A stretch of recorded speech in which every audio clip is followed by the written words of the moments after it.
Richard, people like you do not get to bully their way into my best suite. Narrator. Richard Vale grabbed the gray suitcase from beside Mara Ellison, snapped it open, and dumped its contents across the marble floor of the Crestwell Grand lobby. A blouse slid beneath a brass luggage cart. A pair of shoes struck the base of the reception desk. Guests near the elevator stopped talking. One raised a phone. Mara, do not touch anything else. Narrator. Mara was a well-dressed black woman in her early 50s, but Richard looked at her as if the reservation, the identification, and the calm certainty in her voice were all part of a performance. Lena. Mester Vale.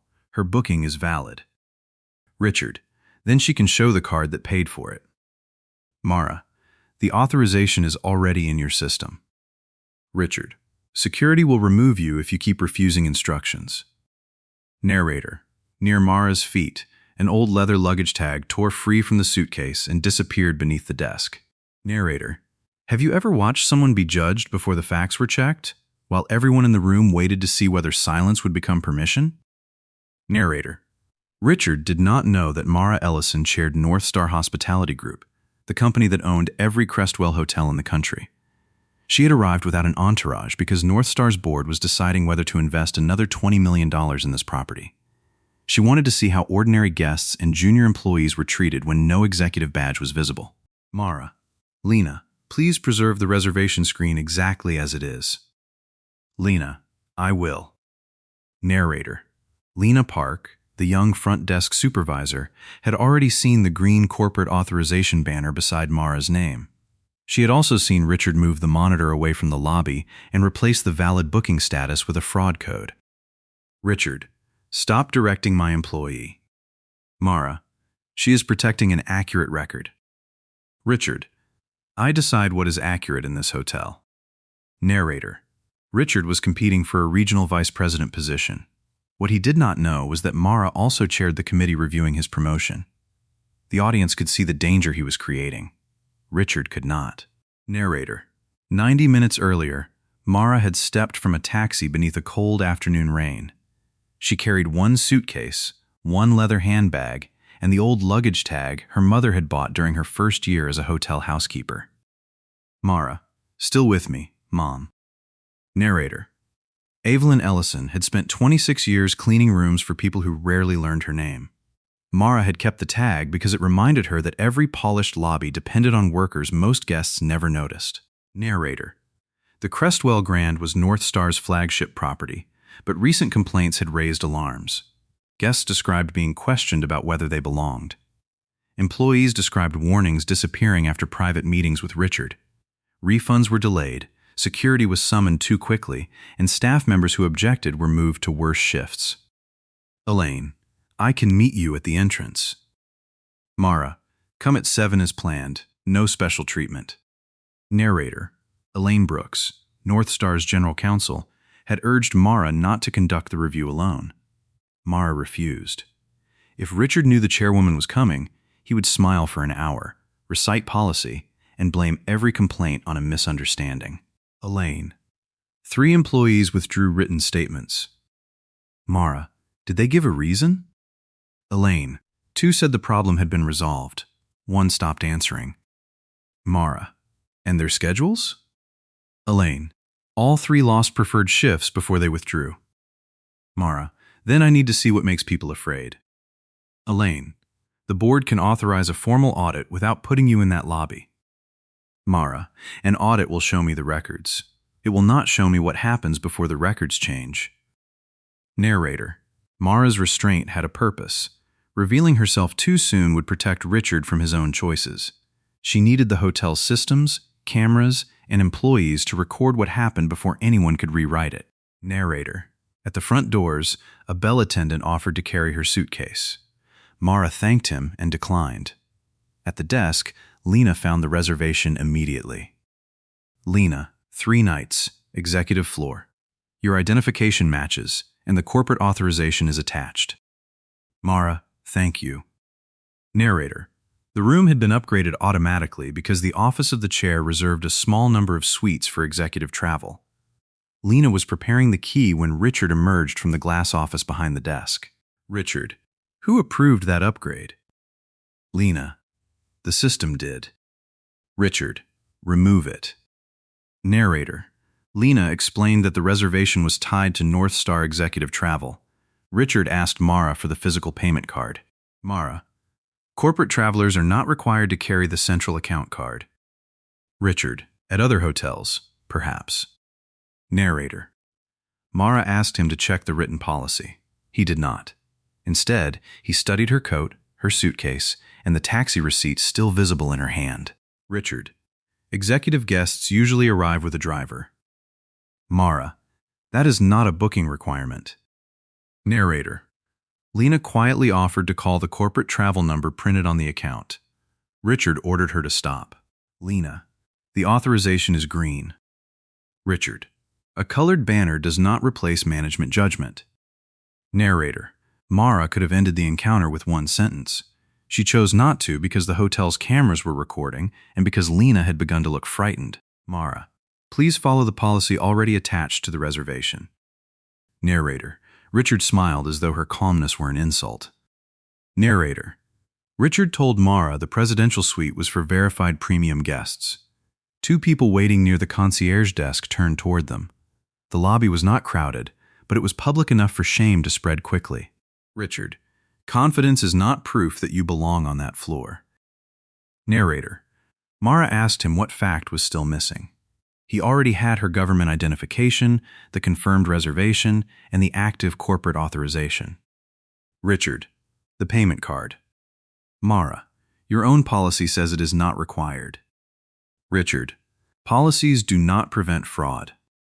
Mara, neither do assumptions. Richard, you arrived in a taxi asking for a presidential suite.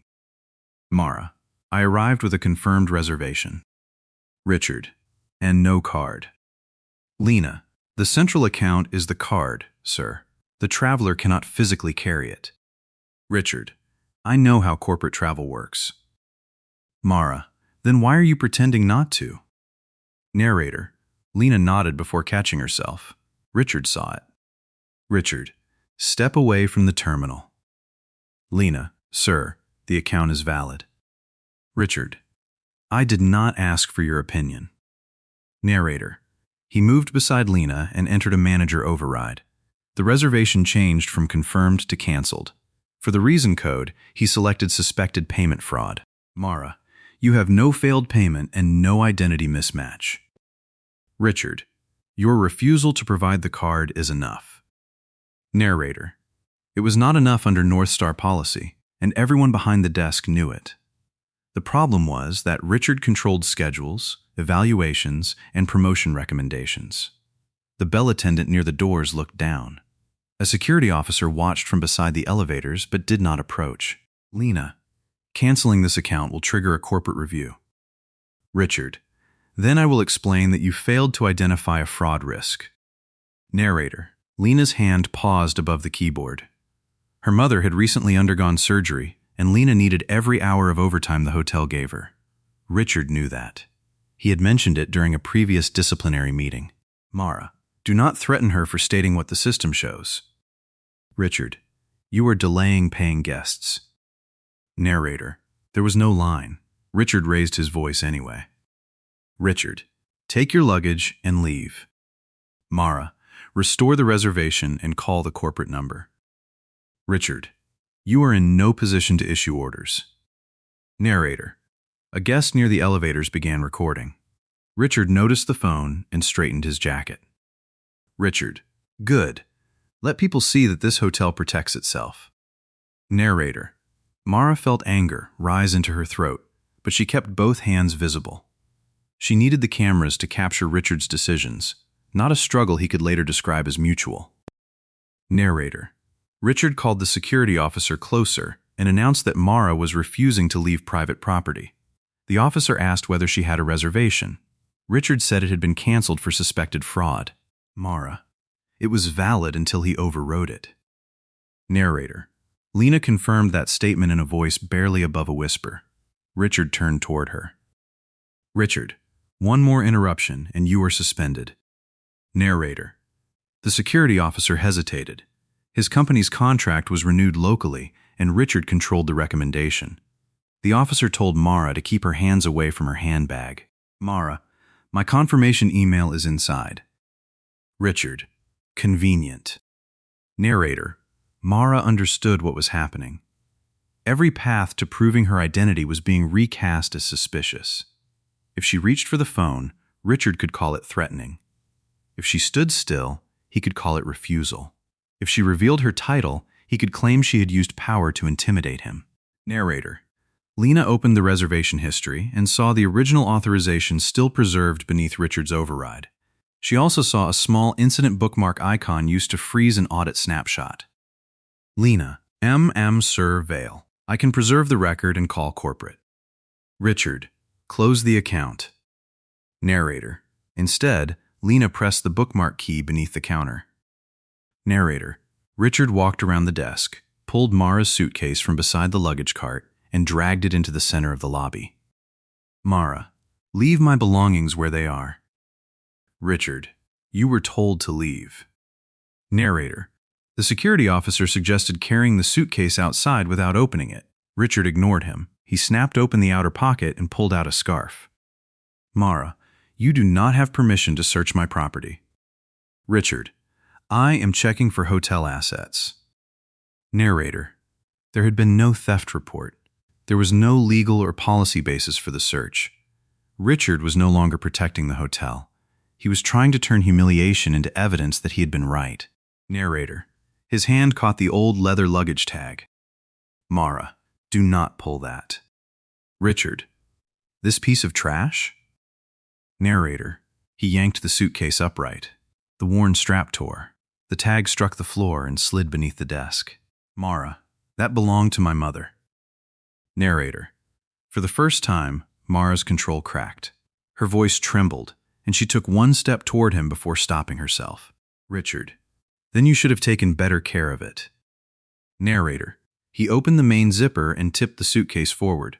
Clothes, shoes, and papers poured onto the marble. The lobby fell silent except for the wheels of the case striking the floor. Narrator, Mara stared at the scattered clothes, then looked past Richard to the reflection of the reservation monitor in the glass office wall. Mara, Lena, is the original authorization still in the audit trail? Lena, yes. Narrator, Richard stepped between Mara and the screen. He ordered Lena to sign out and erase the incident bookmark. Richard, she is guessing about a system she has never used. Narrator, Mara was not guessing. North Star had approved the audit architecture after several properties mishandled discrimination complaints. Every override stored the username, time, reason code, and prior status. Closing the screen could hide the record from the lobby, but it could not remove it from central review. Mara, the record will show a valid reservation canceled without a failed authorization. Richard, paperwork can be manipulated. Narrator, Lena realized Mara knew the system better than Richard did. She also realized that if she erased the bookmark, the central record would still exist, and Richard would have proof that she had tried to conceal it. Lena, I will not delete it. Richard, think carefully.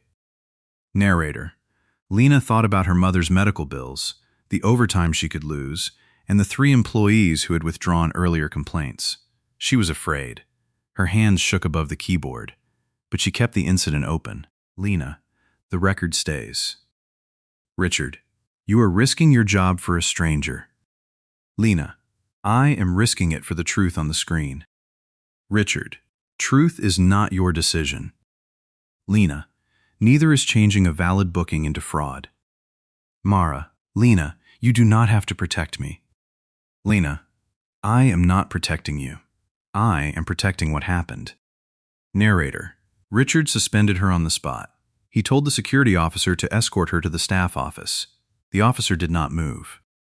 Narrator, Mara saw the larger pattern. Richard did not simply mistreat guests. He isolated witnesses, threatened their income, and converted accurate records into acts of insubordination. Mara, this is why people withdrew their statements. Richard, you know nothing about my staff. Narrator, Lena looked at Mara, then at the phone recording near the elevators. Lena, she knows enough. Narrator, That sentence changed Lena from a frightened employee into a witness Richard could no longer control. Narrator. Lena printed the reservation summary before Richard could stop her. It showed Mara's full name, matching identification status, corporate account authorization, and the original confirmed booking. Lena. This proves the reservation was valid. Richard. It proves someone entered information. Narrator. He tore the sheet in half and dropped it onto Mara's clothes. Narrator.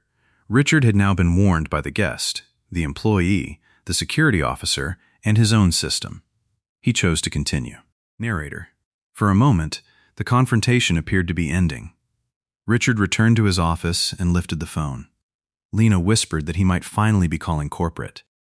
Mara, let him. Narrator. The adrenaline drained from Mara's body. Her hands began to shake. A guest brought her a chair, and Mara sat because she no longer trusted her knees. Lena, are you hurt? Mara, no. I am angry enough to feel cold. Narrator. Richard returned carrying a printed trespass acknowledgement. He had not called corporate. He had drafted a statement claiming Mara had presented fraudulent credentials, become aggressive, and encouraged employees to disobey management. Richard, sign this and leave voluntarily.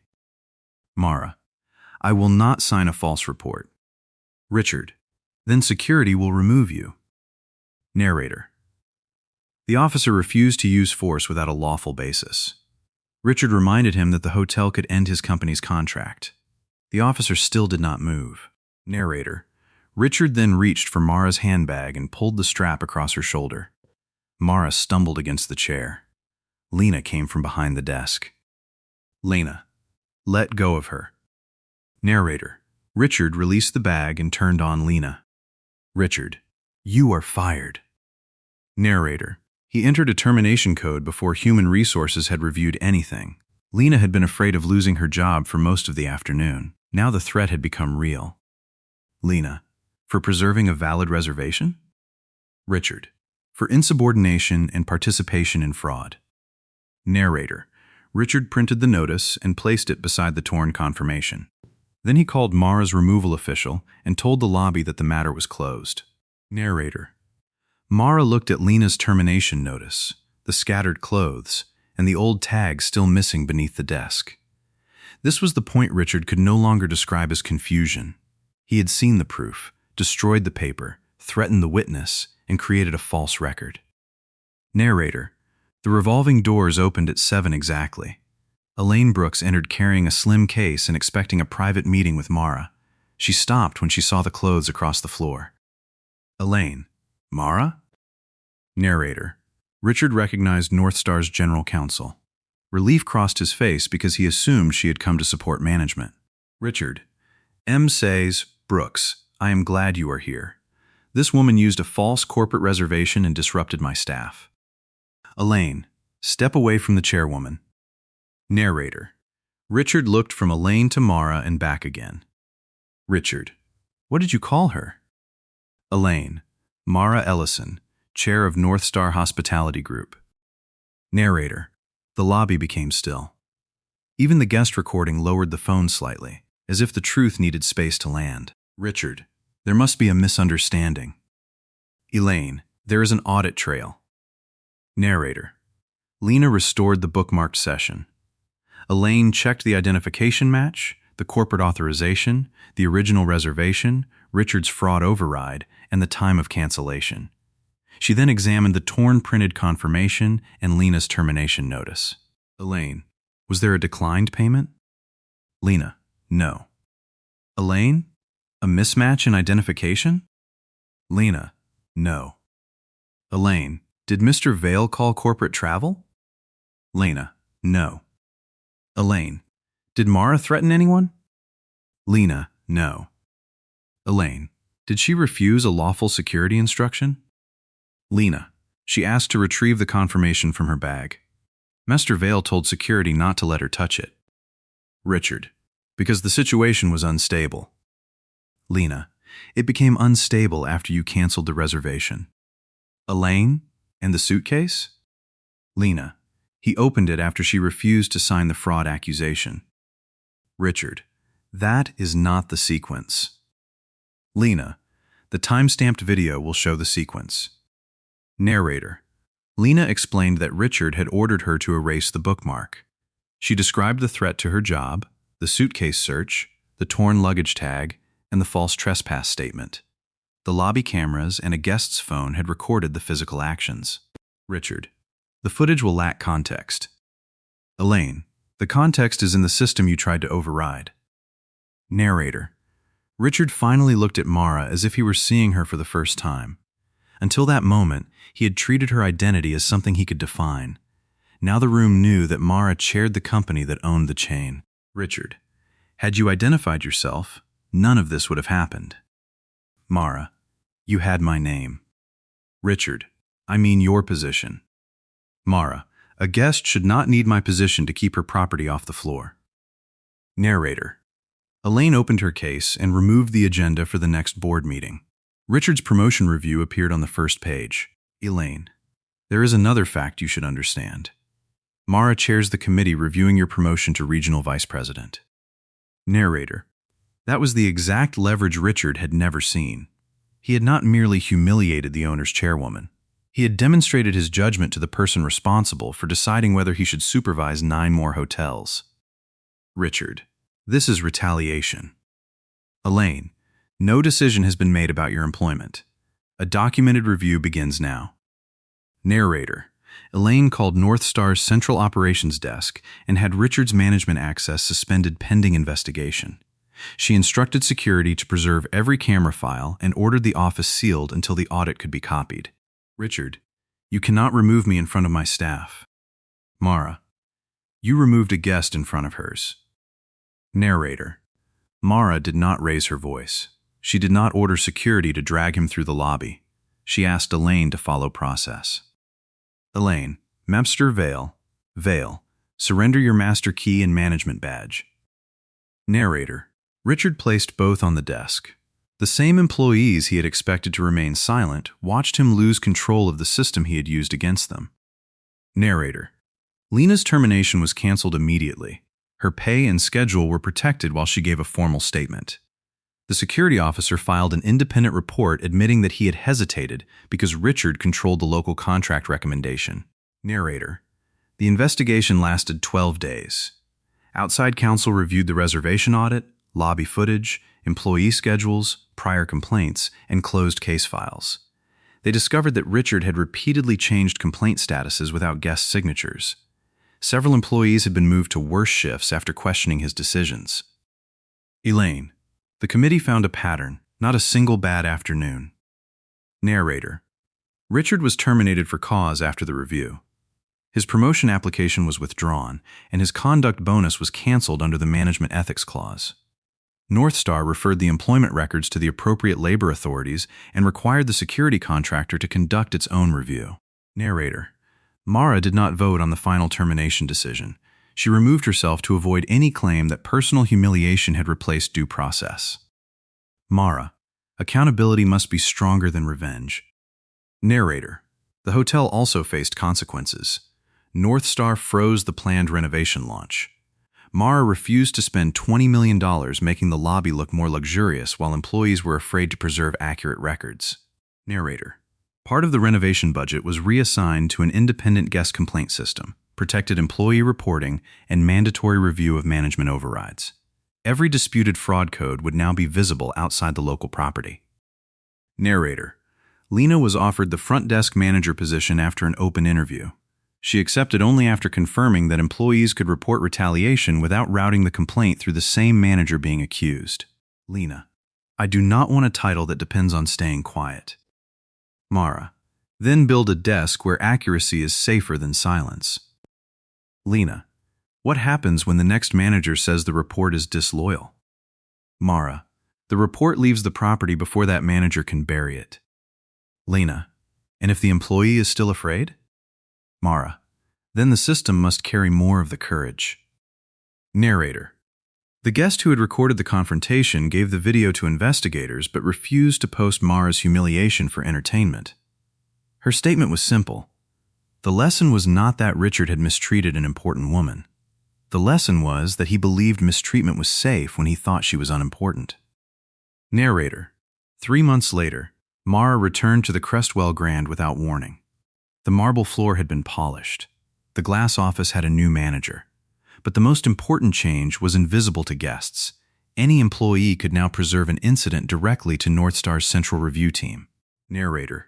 Lena greeted Mara at the desk. She was nervous in her new role, but she no longer lowered her voice when explaining policy. Lena. Standard room or executive floor? Mara. Standard room. Lena. The system agrees. Narrator. Mara smiled. Then Lena reached beneath the counter and brought out a small envelope. Lena. We found this after the investigation. Narrator. Inside was Evelyn Ellison's old leather luggage tag. The torn strap had been repaired with careful brown stitching by the hotel's night engineer. Mara. Who asked him to fix it? Lena. No one. He said something that survived that long deserved another trip. Narrator. Mara ran her thumb over her mother's faded name. For a moment, the lobby, the board vote, and the investigation disappeared.